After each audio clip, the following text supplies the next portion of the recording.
Hola a todos, bienvenidos a una nueva entrevista para el canal de Nexos. Estamos hoy con el profesor José Carlos Cabrejo. Hola profesor, ¿qué ¿Qué tal? tal? ¿Cómo estás? Y bueno, en esta oportunidad vamos a conversar sobre los Oscars, los nominados a los Oscars, que empiezan bueno, la ceremonia se da el 15 de marzo, este 15 de marzo. Bueno, profe, me comentaba que pensaba que esta edición de los Oscars era de las más bajitas de los últimos años, ¿no?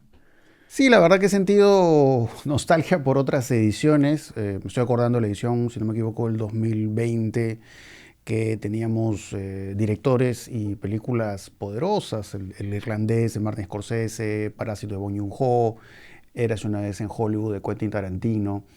Y la verdad, en el caso de la edición de este año, cuando veo las películas de la máxima categoría, en su mayoría no es que me parezcan películas malas, pero sí me parecen películas un poco bajitas, ¿no? O sea, no veo, digamos, ese brillo de ediciones anteriores. Sí hay, por supuesto, algunos títulos, muy pocos, que sí me parecen realmente muy destacados, pero sí, ¿no? Hay películas que la verdad espero no volver a toparme con ellas. ¿Y cuáles serían particularmente esas películas que considera que son las peores de esta edición? O sea, empezaría diciendo que no es que me parezcan todas las películas o gran parte malas, o sea, tampoco. Una sí me parece desastrosa, que es Bugonia de Yorgos Lanthimos, me parece una película horrenda.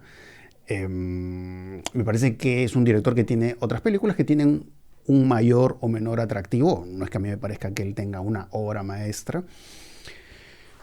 Pero, por ejemplo, una película como Poor Things, digamos, tenía Emma Stone un personaje que, digamos, es interesante, ¿no? Porque un poco juega con el asunto de los géneros cinematográficos, ¿no?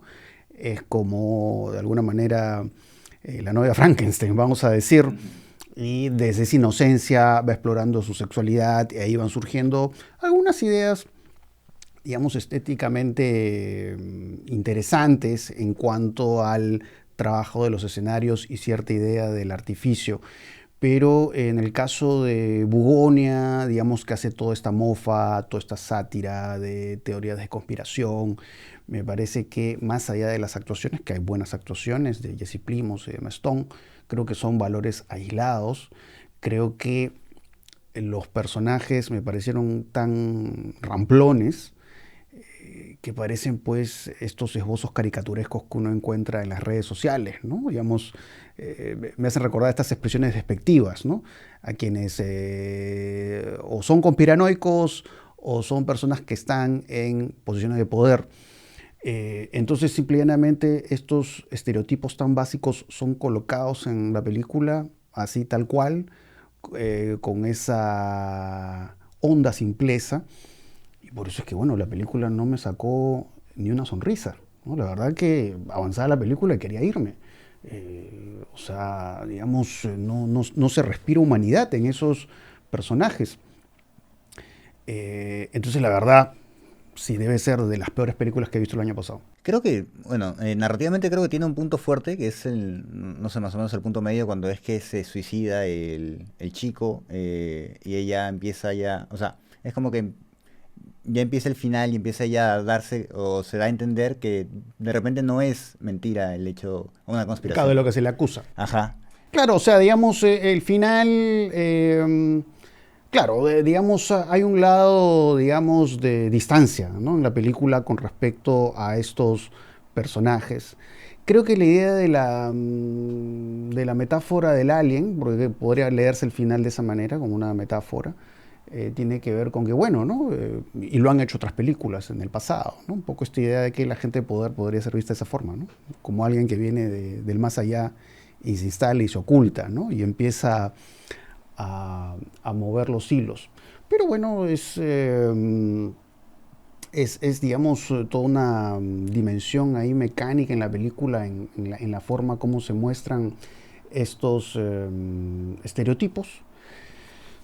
Eh, ¿Le habría gustado más que hubiesen dejado más abierto el final en vez de o enseñar sea, que toda esa tenga escena? personajes, ¿no? Simplemente eso es lo que quiero. Si voy a ver una película de ficción, quiero personajes. Quiero que tengan un atisbo de humanidad. Y no que sean garabatos que, como decía hace un rato, parecen salidos de las redes sociales. Y de ahí, pasando a las otras películas de las nominadas a Mejor Película, ¿cuáles considera también que son un poco más bajas? Bueno, si yo, como decía hace un rato, ¿no? Me parece una edición baja. La única que yo diría que me parece una película realmente mala es Bugonia. Las demás no me parecen películas malas, sí, obviamente unas me parecen mucho mejor que otras. Lo que pasa es que, habiendo películas que tienen cierto interés, creo que son decepcionantes con respecto a lo que algunos directores han hecho en el pasado. Por ejemplo, en el caso de Frankenstein, de Guillermo el Toro, digamos, él regresa a algo que le interesa mucho, que es el asunto de la monstruosidad. Eh, digamos, en sus grandes películas, esta idea de la monstruosidad la ha trabajado de forma muy interesante. Estoy pensando, por ejemplo, en El laberinto del fauno. Y no solamente en el asunto del diseño visual, que por supuesto es interesante y va creando este clima de cuento de hadas, ¿no? Sino que, claro, son monstruos inquietantes, pero que a la vez pueden tener un lado, vamos a decir, afable, si se quiere, ¿no? Que eso creo que acerca del Toro a un cineasta japonés como Miyazaki, ¿no? Que trabaja, digamos, la animación, pero que sus monstruos o sus criaturas sobrenaturales tienen esa dimensión. Estoy pensando en las películas que hizo de Hellboy. También está ahí lo monstruoso y son monstruos encantadores. Pero este Frankenstein es un Frankenstein que linda la pureza. Entonces yo no encuentro matices, no encuentro mayores dimensiones, no encuentro gama de grises. Yo creo que ahí Del Toro vuelve a la peor dimensión de su cine, que es la forma del agua. Y por eso es que, digamos, el Oscar para mí de ninguna manera representa, en esencia al menos, lo que es el mejor cine que se hace en el mundo. O sea, sí, uno encuentra películas muy valiosas que pueden estar entre lo mejor, pero no todo. Entonces, claro, digamos, el monstruo acá es usado como una visión del otro, que es distinto, que es relegado, y lo que recuerdo de su Frankenstein es que, claro, es un todo de bondad. Entonces, digamos, no, la verdad que no encontraba más gracia que eso.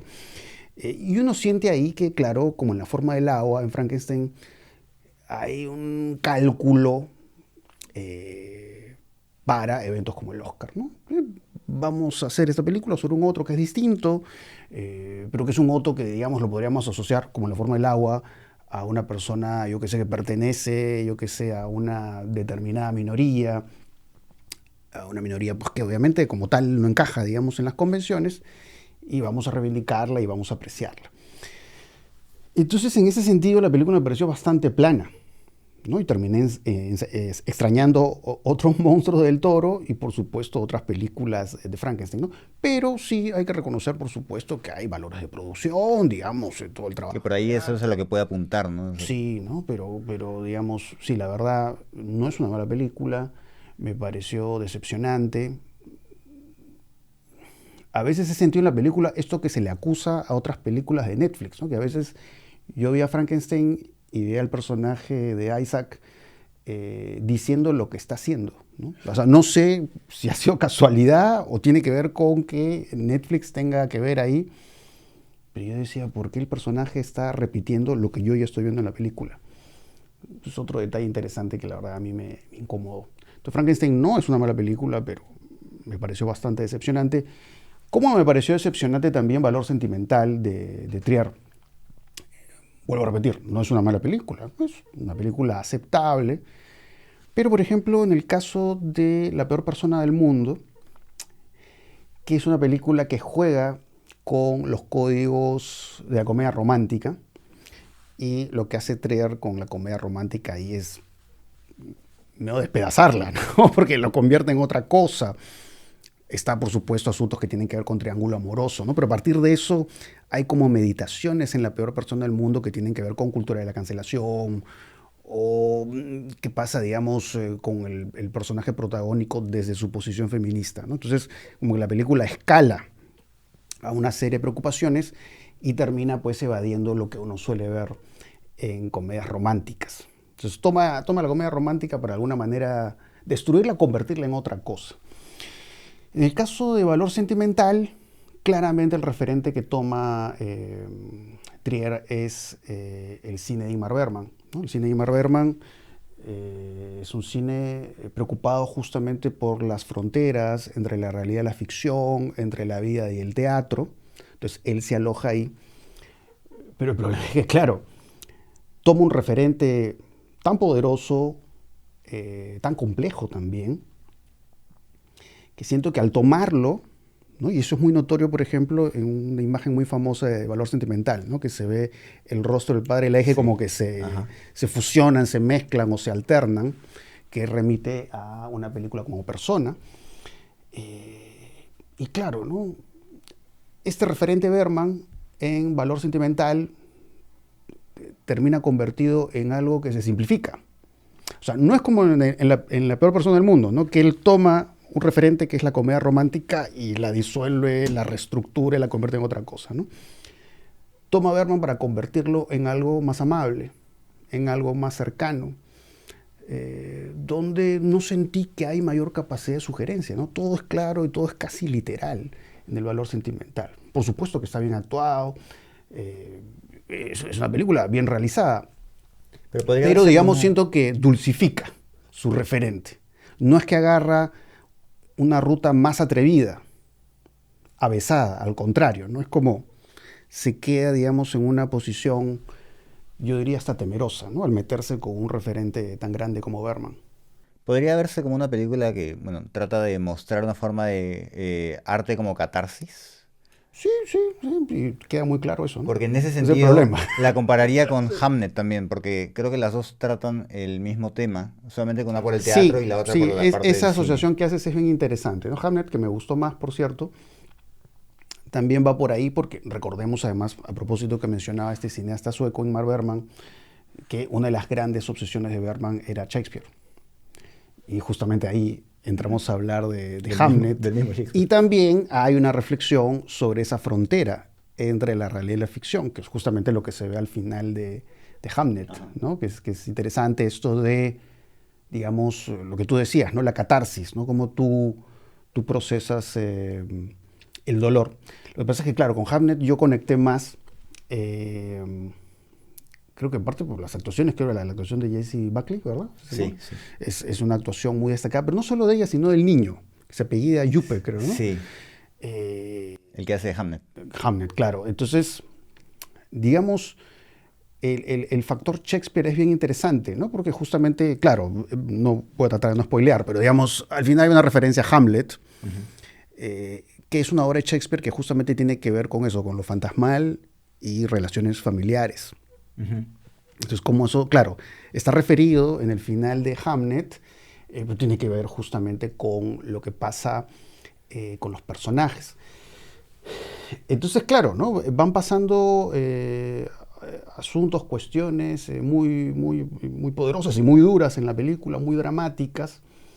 Y es curioso ahí cómo Chloë Zhao, digamos, ¿no? Lo articula, ¿no? Con esta reflexión, ¿no? Sobre esas fronteras que justamente lo refería a propósito de Valor Sentimental, que el final de Valor Sentimental también trata sobre eso, ¿no? Sí, tiene finales así, ¿No?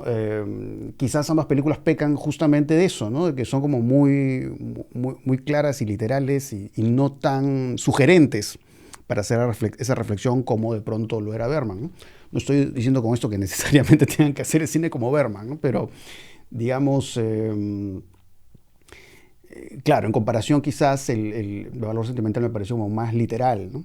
Y hay algo del literal, digamos, en expresar este valor de la ficción en el final de Hamlet. Lo que pasa es que, claro, las actuaciones son tan intensas, ¿no? Que logran tocarte de un modo u otro, y por eso es que, siendo películas afines, Valor Sentimental y Hamlet, me gusta más Hamlet. Creo que también es interesante en Hamnet, hay una otra capa que se da a través de los tonos de la ropa de los personajes, ¿no? Del vestuario, porque después del luto empiezan a tener el mismo tono que han tenido siempre, pero en tonos más oscuros, ¿no? Creo que le da otra capa. Eso es bien interesante lo que comentas, porque algo que me gustó de Hamlet es el clima que te crea, ¿no? Porque claro, estaba hablando de las actuaciones, pero también es toda la visualidad, ¿no?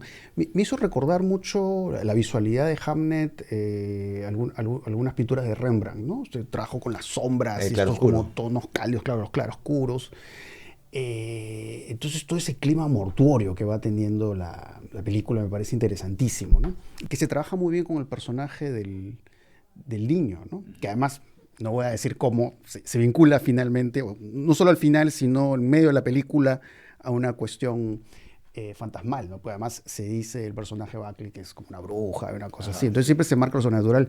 Pero otras escenas más simples me parecieron muy poderosas, ¿no? Que es cuando el personaje Paul Mescal ve como una representación con sombras, Sí. ¿no? de la peste. Entonces todo ese acecho de la muerte, toda esa cercanía de la muerte, creo que está muy bien trabajada en la película. Después, una de las películas que llamó más la atención dentro de las nominadas a Mejor Película fue la de Fórmula 1. ¿Qué le pareció la película? O sea, no sé qué hace ahí, honestamente. O sea, no es una mala película. Me parece una película entretenida, pero o sea, sí entiendo que tiene valores de producción, que tiene una buena edición, un buen trabajo del sonido, que eso hace que esté ahí, pero después tú dices, "Mira, que muy simple la película. Eh, pero aún así me divertí más que con otras, vamos a decir. Entonces, creo que F1 de alguna manera es ese tipo de película de entretenimiento, no es tanto la película, o no lo es en realidad, la película que busca el prestigio. O sea, no es el tipo de película que va a ir a arrasar en el Festival de Cannes o en Berlín, por ejemplo. Obviamente que Sí, no. ajá. Pero sí es una película que, digamos, de pronto puede estar ahí porque puede tener más cercanía con el gran público. Es muy cercana a la otra película de Kosinski, ¿no? Sí, Que es Top Top Gun Gun Maverick. Maverick, que, digamos, el personaje de Tom Cruise y de Brad Pitt son personajes maduros, pero que se sienten vitales, ¿no? Quieren hacer las cosas que hacían en su juventud. Y ahí es que, bueno, más allá que, claro, uno se pregunta qué hace acá, porque no encaja en la idea de prestigio, pero es una película bien hecha, tiene un muy buen trabajo de edición F1, ¿no? Las secuencias de carreras, y es un poco cómo la edición y el sonido se trabaja en las carreras, que tú sientes que el personaje pierde la sensación de espacio y tiempo. Eso me pareció interesantísimo en F1. Pero igual uno dice que raro, ¿no? Que esté acá porque, claro, de alguna manera siente que es como un cuerpo extraño. Y eso lo digo más allá del asunto de la calidad. ¿No? Que por supuesto F1 me parece mejor que Bugonia. Pero ¿qué criterios cree que pueden estar utilizándose para determinar cuáles son las películas? Sí, yo creo que hay una idea de mixtura ahí entre el cine que toca temas serios o el cine que puede tener un reconocimiento en grandes festivales y otro cine que puede tener una llegada más popular. Puede ser F1 y en otras ediciones puede haber sido Wicked o puede haber sido Barbie. O más por criterios de producción, podría ser. Bien, sí. Porque en este caso Fórmula 1 o Frankenstein misma también son películas que en ese sentido están... Sí.